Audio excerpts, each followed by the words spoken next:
joined now by Tom Bevan, who does incredible work, fantastic work at a website that I encourage you guys to check out regularly for objective data on a variety of different political situations and stories and data and polling is what I love it for, is the polling the most. And Tom joins us now. We're sending messages back and forth. Do you agree with that characterization that never in Donald Trump's political career has he been in better position to win the presidency from a polling perspective than what is occurring right now? Yeah, I think that's right. And thanks for having me on, Clay, and happy Thanksgiving. I appreciate speaking with you. Yeah, look, I mean, the data is pretty clear, and it's not just that he's ahead in these polls because, you know, obviously polls can be wrong, and polls that are a year out from the election, right, things can change. And certainly that's what Democrats are pointing to, some of the polls that showed, you know, Mitt Romney leading Barack Obama. But what's interesting about the comparison between 8 years ago and 4 years ago to the day and today is that during 2016, that entire 2015-2016 campaign, and during 2019 and 2020, that entire campaign, Donald Trump never got above 46% support. Never, not once. And right now, he's at over 47%. And so, you know, that shows that he is winning more support now than he ever has in the past. And I think leads us to the conclusion that, yeah, he's in a stronger position than he's been in a two-way race in the last two cycles. You know, what's also interesting that jumped out to me about the data that you cited, I'd encourage people to go follow Tom, and you can see this data for yourself. 2015 Hillary is up, I believe, a little bit over 4%. 2019, Biden is up over 9%, if I'm not mistaken. In actuality, if you look at the data from 2015 and 2019, Trump was undervalued in those polls relative to what ended up happening in the actual election. Hillary wins by around 2.1 in the popular vote in 15. Biden ends up winning by only a couple of points in 19, according to that data. If Trump is up in 2023 and the trend lines actually were the same as 2015 and 2019, he would actually have a bigger lead than even the polls are reflecting, right? Now, they've tried to adjust the methodology of the polls after swinging and missing some, but I do think that's intriguing. If anything, in 2015 and 2019, the polls that you're citing 1 year out from Election Day actually underreported where Trump ended up being in both of those elections. That's right, and that's one of the things that, you know, people had speculated on was this shy Trump effect, right? The people that when pollsters called people that they wouldn't tell the pollsters, especially if it was a live person, right, asking the questions that they were going to vote for Donald Trump, and then ended up coming out and supporting him more than the polls showed. And we saw that in particular this was a phenomenon that really appeared in places like Pennsylvania and Michigan, where the polls didn't have him. They had him close. A couple polls had him close, but for the most part in Wisconsin, obviously, where Hillary Clinton didn't even campaign because she thought she had that state in the bag in 2016. You know, are we in a different environment where people are actually not afraid to tell pollsters that they're going to vote for Donald Trump? I mean, it could be that this is just these polls are actually more reflective, but maybe not. I mean, that's something that we don't really know. But what we do know, as I mentioned before, is that he's got more support right now than he's ever had in the last two elections, according to our RealClearPolitics average. And again, this is we take the average of the polls that are in the field during a given point in time. And right now we're talking about 13 polls that have been taken over the last 3 weeks. So basically every poll in the month of November, you average them all together, and you've got Donald Trump at 47.2%. And that is his high watermark.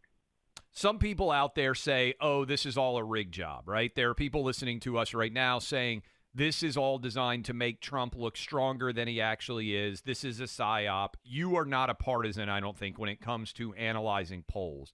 What would you say to anyone out there who says this is made up, they want Trump to be the nominee, and then as soon as he's the nominee, the polls will flip, they'll destroy him? In other words, this isn't real. How would you respond to that? Well, I mean, it would have to be a massive conspiracy among all of the pollsters. Literally, I think Biden's only leading in 2 of the 13 polls that I mentioned in the month of November. So every pollster would have to be in on it, including some pollsters that are viewed as being, not left-leaning, centrist, or even some right-leaning pollsters.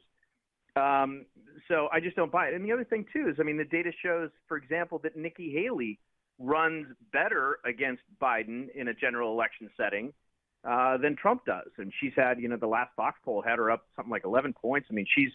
She's actually a stronger general election candidate. So, in that sense, you could make the opposite argument that the polls show that she would be the better general election candidate than Donald Trump.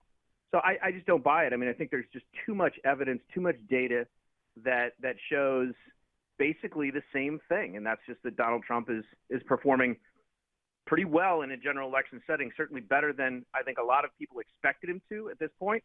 Certainly a guy like Ron DeSantis, who's out there trying to make the case that he's a more better general election candidate. The data doesn't support that. It's been a tough sell for him, given that Trump has been polling as well as he has against Biden in a general election setting. My thesis on this is that there's actually not going to be that much movement in the polling because most people know what they think of Trump and Biden already. In other words, there is no undefined candidate in this race. They're both incumbent presidents in the event that that's the matchup. And that what's hurting Biden is both his age and the fact that in 2020 they were able to run him as the empty vessel opposed to Trump, that many people could just put their hopes and aspirations in. Now those hopes and aspirations, to a large degree, have not been validated in terms of returning the nation to normalcy or making things feel way better. And now Biden is being judged not on Trump as the anti-Trump, but also on himself. Do you buy that thesis of what we're seeing 11 months out? Yeah, I think that's generally correct. These are two absolute known quantities. There's no question about that. And there was a Wall Street Journal poll that came out a little while ago. Trump is benefiting from not being in office, right? People look back on his time now and view it more favorably. They think the economy was better. They actually think he has more of a vision leading the country forward than Biden does right now. They think he has a better record of accomplishment than Biden does right now. And so he is benefiting from being out of office. But you're right. This election is going to come down to, and again, the data supports the idea that generally speaking, most voters, majority of voters, certainly majority of Democrats, independents, don't want to see Trump versus Biden, right? This is an election that nobody really wants.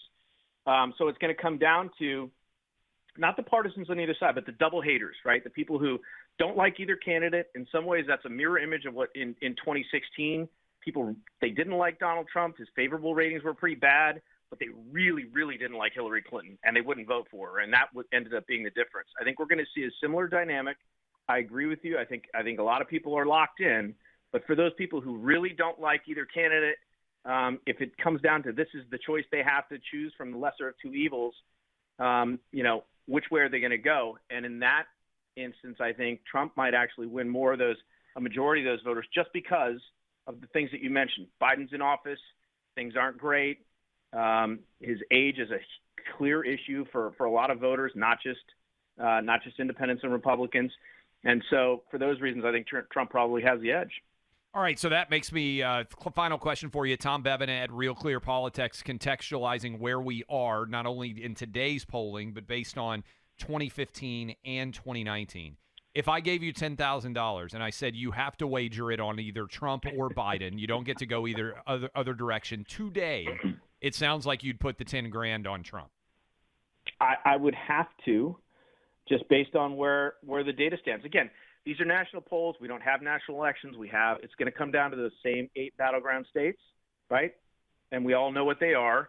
And I think the one thing that you can say, though, is Democrats have proven over the last couple cycles that they have done a better job and do a better job of finding their voters and getting those votes, ballot harvesting and all of those things, utilizing every tool at their disposal to get those ballots counted. And Republicans have some catching up to do. And the question is whether they will be good enough at that in those 8 states that matter to make the difference. But yeah, based on where the data is right now, I would have to bet on Trump if that was my only choice. And I guess I said last question, do you think Biden will actually be the nominee when you look at this polling, or do you think Democrats are going to have a break the glass moment and be like, we got to get the fire extinguisher out and put out this fire, go somewhere new?